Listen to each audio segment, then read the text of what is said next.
सभी को ओम नमो भगवते रुद्राय नमः। बंधुओं, आज एक बार फिर चर्चा करते हैं। गुरु राशि परिवर्तन करने जा रहे हैं 15 मई 2025 से, और राशि इस प्रकार से परिवर्तित करने वाले हैं कि वो अपने अतिचारी रूप में राशि को परिवर्तित कर रहे हैं। 15 मई 2025 को वृषभ से निकलकर गुरुदेव मिथुन राशि में गोचर कर जाएंगे। और आज हम चर्चा करेंगे मकर राशि वाले जातकों की।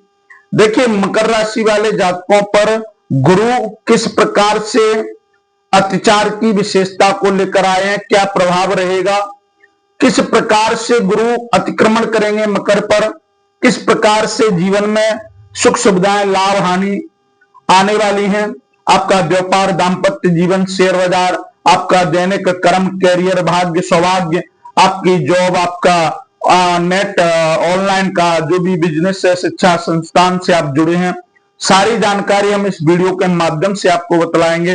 कृपा करके वीडियो को अंत तक अवश्य देखिएगा। बंधुओं, चर्चा करते हैं हम गुरु का अतिचार होना। पहले सभी जातकों को हम अवगत करा दें कि अतिचार का मतलब क्या है। देखिए, ग्रहों की 3 गतियां होती हैं, जिसमें से एक गति अतिचार है। और अतिचार का मतलब होता है, अति माने होता है बहुत ज्यादा, अति माने किसी भी चीज का अत्यधिक होना, तेज होना, और चारी का मतलब होता है चलना। तो गुरुदेव बृहस्पति अब 15 मई 2025 से अतिचार रूप में चलना प्रारंभ करेंगे, जो कि उनका स्वयं का व्यवहार नहीं है, उससे अत्यधिक गति से चलना प्रारंभ करेंगे। देखिए, गुरुदेव वैसे अपने घूर्णन को पूर्ण करने में एक राशि से 12 से 13 महीने का समय लेते हैं, लेकिन अब उनका समय आधे से भी कम हो गया है। एक चक्र को पूर्ण करने में 5 महीने से कम का समय लेंगे और उस राशि से परिवर्तित होकर अन्य राशि में गोचर कर जाएंगे। तो बंधुओं, चर्चा करते हैं मकर राशि की। मकर राशि पर 15 मई 2025 से गुरु का अतिचार प्रारंभ हो जाएगा, और ये अतिचार इनके षष्ठम भाव में होने को जा रहा है। यानी षष्ठम भाव में गुरु विराजमान हो जाएंगे, और यह षष्ठम भाव जो है मकर राशि के जातकों के लिए, ये षष्ठम भाव जो है, ये जो षष्ठम भाव है शत्रु का है, रोग का है, और कर्ज का है, कानूनी मामलों का है, कोर्ट कचहरी का है। ये जो षष्ठम भाव है, अब इस षष्ठम भाव पर गुरु विराजमान हो जाते हैं। देखिए, गुरु जहां विराजमान होते हैं वहां थोड़ी परेशानी रहती है, लेकिन गुरु की दृष्टि गंगाजल के समान पवित्र है। जिस स्थान पर इनकी दृष्टि पड़ती है उस स्थान पर रौनक आने वाली है, उस स्थान पर लाभ आने वाला है, उस स्थान पर जातक को समृद्धि मिलने वाली है, उस स्थान पर जातक को संपन्नता मिलने वाली है। तो यहां षष्ठम भाव पर गुरुदेव विराजमान हो जाएंगे। आपका रोग है, आपका कर्ज है, आपका कानूनी का कोई मामला है, कानून कोर्ट कचहरी से आपका मामला जुड़ा हुआ है, उस मामले को निपटाने के लिए गुरुदेव बहुत जल्द करने वाले। जल्दी का मतलब ये कार्य बहुत जल्दी से समाप्त कर देंगे। अब करना क्या है, प्रॉब्लम कहां आ सकती है। देखिए, हम किसी कार्य को अगर जल्दबाजी में करते हैं तो उस कार्य में कोई ना कोई खामी रह जाती है। उस कार्य को करने से जल्दबाजी का किया गया कार्य शैतान का कार्य होता है। तो जब आप किसी कार्य को ढंग से पढ़कर, देखकर, भाल कर करते हो तो उस कार्य में आपको संपूर्णता मिलने की चांस ज्यादा होते हैं।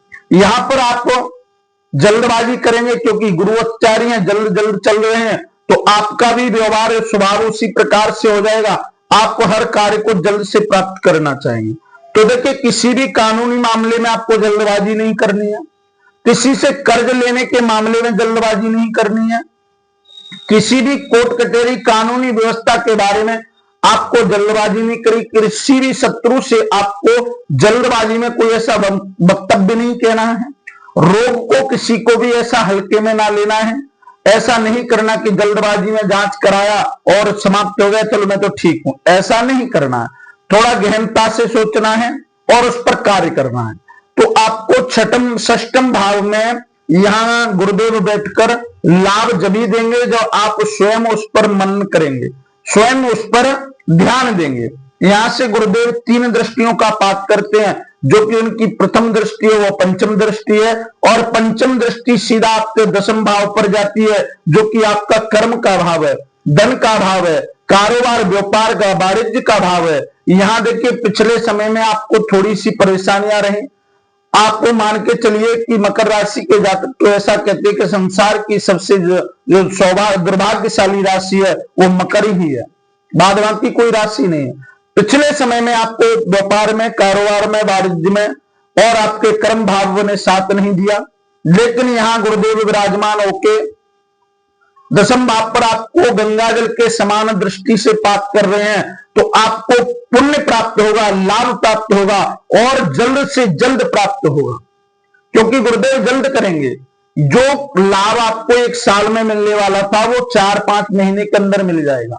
जिस कारोबार में आपने कई सालों से लाभ नहीं कमा पाया वो 4-5 महीने के अंदर आप लाभ कमा लेंगे। जिस भी कर्म को आपने किया उसका पूर्णतः से फल नहीं मिला, लेकिन इस समय में 15 मई 2025 से आपको उस कर्म का फल मिलना प्रारंभ हो जाएगा। बस प्रॉब्लम कहां आएगी कि आपको हर कार्य को समझदारी से करना है, जल्दबाजी नहीं करनी है। अगर जल्दबाजी करते हो तो आपको नुकसान उठाना पड़ सकता है। यहां से द्वितीय दृष्टि का पाठ करते हैं जो उनकी सप्तम दृष्टि है, और सप्तम दृष्टि सीधी आपके द्वादश भाव पर जाती है, और ये द्वादश भाव जो है आपका, ये आपके हानि का, व्यय का, मोक्ष का, जीवन का, मृत्यु का भाव है, यात्राओं का भाव है। विदेश की यात्रा का जो आपका मन बना हुआ था पिछले समय से आप नहीं कर पाए, आपको पिछले कार्य में व्यय हुआ, हानि हो गई, बहुत बड़ा लॉस उठाना पड़ा, लेकिन इस समय 15 मई 2025 से ये द्वादश भाव में अपनी गंगा जल के समान दृष्टि बनाए हुए हैं, उससे आपको लाभ होगा। जो आपका हानि हुआ धन है वो वापस आएगा, वो उतने समय से आधे समय में वापस आने वाला है।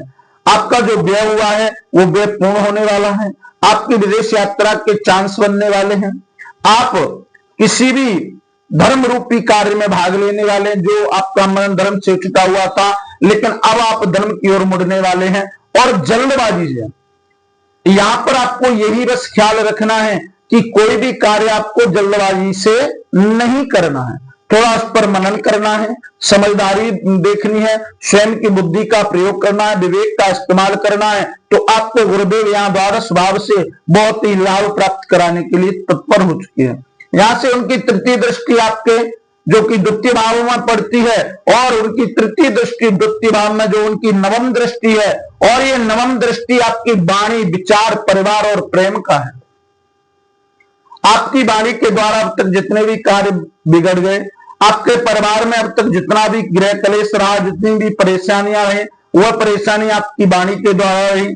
आपके धन का आवागमन नहीं हो पाया, आपके प्रेम संबंधों में परेशानी आ गई, ये सारी स्थितियां गत वर्ष में बनी हुई रही, लेकिन यहां 15 मई 2025 से गुरु आ गए हैं और ये कम समय में अत्यधिक लाभ देंगे। जैसे मान के चलिए आपने पिछले समय में बहुत धन गंवा दिया है, लेकिन यहां ये 4 महीने में उस धन को पूर्ण करने वाले हैं। बस प्रॉब्लम कहां आएगी, आपको ये देखना है कि कार्य को समझदारी से करना है, धैर्य के साथ करना है, जल्दबाजी नहीं करनी है। जैसे आपने कोई प्लॉट खरीदा, जैसे आपने कोई मकान खरीदा, जैसे आपने कोई गाड़ी का लोन सैंक्शन कराया, या आपने लोन पर कोई मकान की व्यवस्था की, उन सारे कागजातों को बारी बारी से चेक करें। किसी से कर्ज लिया है तो उस कागजों की कार्रवाई को पूर्ण करवाएं। किसी भी व्यक्ति से वाणी विशेष के द्वारा आप जो बोलना चाहते हो उसे पहले सोचें, विचार करें, तराजू में तोलें, उसके बाद उस वक्तव्य को दें। तो ये गुरुदेव आपको 15 मई से लाभ देने की पूर्णतः स्थिति में विराजमान हो गए हैं।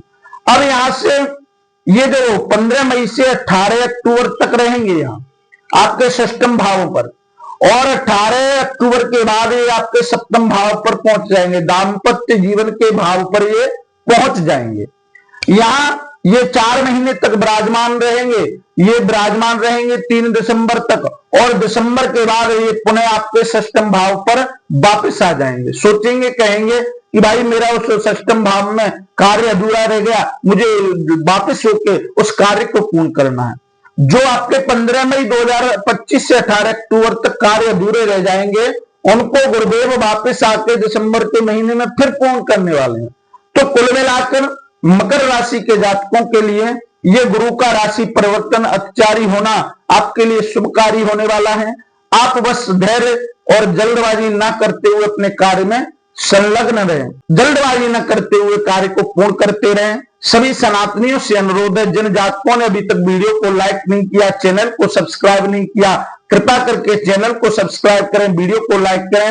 और जो जातक अपनी जन्म कुंडली के बारे में विश्लेषण करवाना चाहते हैं, विस्तृत जानकारी चाहते हैं, वो हमारे वीडियो के माध्यम से चल रहे नंबरों से हमसे संपर्क करें। हम संपर्क साधेंगे और आपको संतुष्ट करेंगे। आज के लिए बस इतना ही। एक नई राशि, एक नए विषय के साथ आपके सामने प्रस्तुत होंगे। तब तक के लिए ओम नमो भगवते रुद्राय नमः।